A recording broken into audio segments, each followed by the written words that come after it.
Haleluya, haleluya, Bwana asifiwe. Naitwa Daniel Maziko Jeyala, nikukaribishe katika kipindi cha leo. Roho Mtakatifu ni nani? Karibu sana. Kati ya vitu ambavyo tunashindwa kuelewa ni kumjua kwamba Roho Mtakatifu ni nani na ana nafasi gani katika kanisa. Kwa hiyo tusipomwelewa Roho Mtakatifu, tutashindwa kuelewa vile Mungu anatenda kazi katika kizazi chetu. Mungu alivyojifunua kwa jinsi ya mwili kupitia Yesu Kristo, alitenda kazi kwa namna ya mwili miaka 2000 iliyopita. Lakini kwa hivi sasa katika kizazi chetu tunamwona Mungu amejifunua katika namna ya Roho. Ni Roho Mtakatifu ndiye anatenda kazi katika ulimwengu wa sasa. Kwa kitu cha msingi ni kwamba inabidi tumuelewe Roho Mtakatifu ni nani na tunawezaje kuwa naye.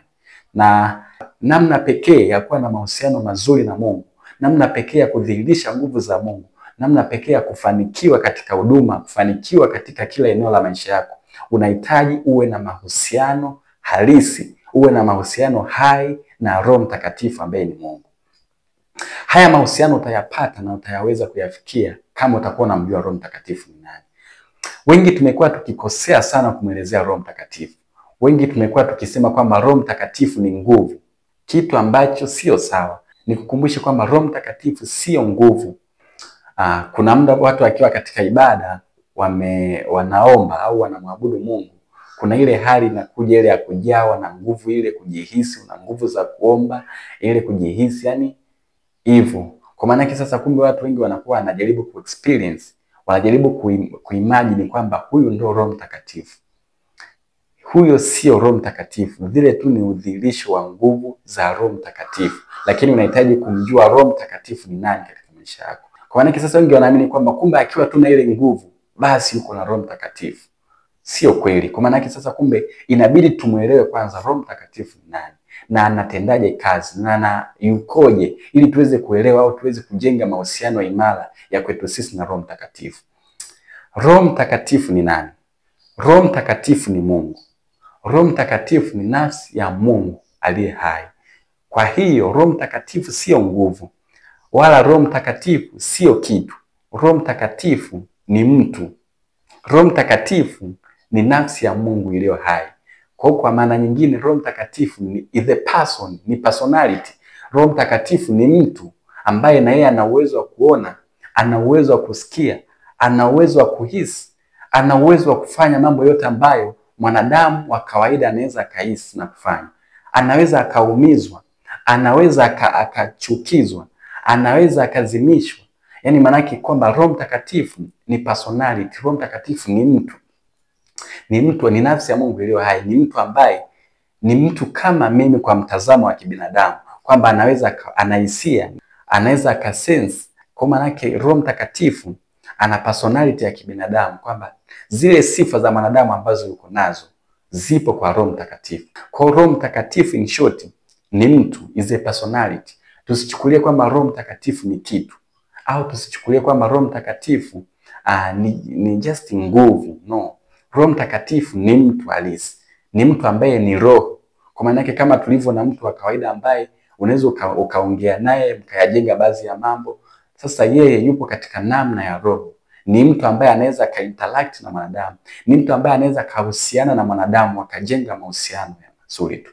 Kwa kusema hivyo, tujitahidi kumwelewa kwamba tunavyoapproach, tunavyomwendea Roho Mtakatifu, tuamini kwamba tunamwendea Mungu katika namna ya roho ambaye ana sifa kama za mwanadamu katika ile kuhisi, kuona, kuongea na ile kuwa na ile companion, ile kuwa ukaribu na mwanadamu. Kwa hiyo Roho Mtakatifu anaweza akaongea na mtu. Roho Mtakatifu anaweza akajenga uhusiano na mtu. Roho Mtakatifu anaweza akaongeleshwa mkao napiga story kama rafiki. Kwa hiyo kuna level za kumwelewa Roho Mtakatifu ambazo zitadetermine kwamba wewe uishije na Roho Mtakatifu. Kuna mwingine kama wewe Roho Mtakatifu namchukulia kama babu yako, unakuwa tu nile kumsalimia, hauna mambo mengi ya kuongea naye, itakuwa hivyo. Lakini kuna mwingine Roho Mtakatifu anamchukulia kama baba yake, kwamba yeye anakuwa anaongozwa, anaongea naye hivi na hivi. Kuna mwingine ameenda mbali zaidi, Roho Mtakatifu anamchukulia kama rafiki yake wa karibu, kwamba anaweza akamwambia kila kitu, wanaweza wakaongea hichi na hichi, wanaweza wakajibizana, wanaweza kaongea vitu vya msingi. Kwa hiyo inabidi tujenge mahusiano kiasi kwamba Roho Mtakatifu awe rafiki kwetu. Roho Mtakatifu awe ni kama rafiki kwetu, kwamba kwa chochote kile tuongee naye, kwa chochote kile atujulishe. Kwa hiyo tuondoe ile mentality ya kwamba Roho Mtakatifu ni kama nguvu. No. Roho Mtakatifu unavyomwendea ni mtu, ni personality ambaye unaweza ukahusiana naye, ambaye unaweza ukaongea naye, unaweza ukajenga urafiki, na vile ambavyo unazidi kuongea naye ndivyo kadri unavyojenga urafiki imara, ambavyo unaweza ukamapproach na ukaongea naye. Ni kusii tu wewe ambaye umeanza safari ya kumjua Mungu, haujachelewa. Jenga utaratibu wa kumuelewa Roho Mtakatifu. Elewa vile ambavyo yeye huwa anaongea na wewe, maana ni mtu, anaweza akaongea na wewe vile ambavyo unaongea naye. Vitu ambavyo vinakwamisha sana kujengeka mahusiano imara ya kwetu sisi na Roho Mtakatifu ni ile mitazamo ambayo ipo katika akili yetu kumhusu Roho Mtakatifu. Kuna mwingine Roho Mtakatifu anamtazamia kama nguvu. Huyu mtu kamwe hataweza kuwa na mahusiano mazuri na Roho Mtakatifu, maana Roho Mtakatifu ni mtu, is a personality. Kuna mwingine anamtazama Roho Mtakatifu kama kitu, just something ambacho kimeletwa tu. Huyu mtu pia hataweza kumuelewa Roho Mtakatifu. Kwa maana yake, kumbe sasa unamwendea Roho Mtakatifu, elewa kwamba ni Mungu, ni personality ambaye anaweza akafeel, anaweza akaelewa hali unayoipitia, anaweza akahusiana na wewe, ukaongea naye, unaweza ukawa na ile intimacy, ukaongea naye kwa undani. Kwa kusema hivyo, Roho Mtakatifu ni roho, personality ambayo yupo kila mahali. Kwa maana unavyomwendea haumpati tu sehemu fulani, lakini kila sehemu yupo. Ni roho ambaye anaweza akahusiana na wewe na ukajengeka na ukazidi kukua zaidi katika kumjua yeye. Kwa kusema hivyo, ni kushauri tu unayeukulia wokovu, unayezidi kumtafuta Mungu, jitahidi kujenga namna ya kuongea na Roho Mtakatifu. Roho Mtakatifu ni personality, sio nguvu.